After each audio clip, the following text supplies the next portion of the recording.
Hello dear learner, আজ আমি তোমাদেরকে প্রোনাউন শেখাবো। Possessive pronoun.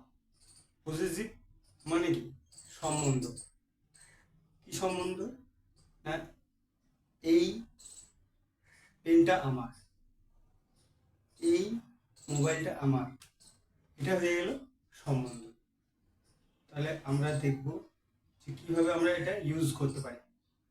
ঠিক আছে, তো ইউজ করার ক্ষেত্রে একটা জিনিস মাস্ট দরকার বোঝার, সেটা হলো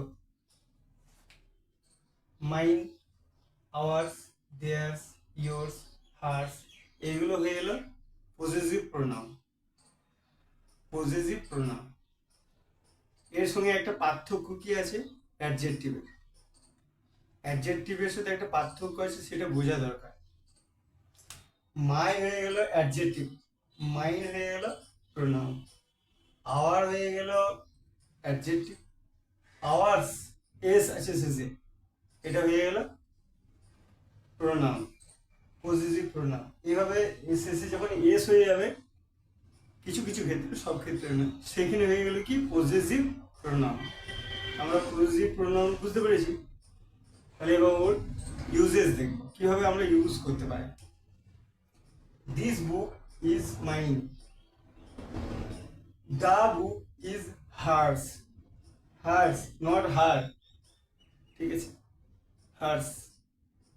হুইচ কার ইজ ইয়োর্স, ঠিক আছে, ইয়োর্স এস থাকবে শেষে, ইয়োর থেকে এর কি হয়ে যাবে? শুধু এটা শুধু হয়ে যাবে অ্যাডজেক্টিভ। এবার আমি বোঝাই কেন, কিভাবে বুঝতে পারবে ইয়োর বসাবে না ইয়োর্স বসাবে, হার বসাবে না হার্স বসাবে, বোঝাচ্ছি। এখানে বুক মেনশন আছে প্রথমে, এখানে বুক মেনশন আছে, কার মেনশন আছে, যখনই মেনশন থাকবে তখনই প্রোনাউন বসাতে হবে শেষে। Okay dear learner, I think you can understand what I want to teach you. Thank you. Stay with me and subscribe my channel. Thank you.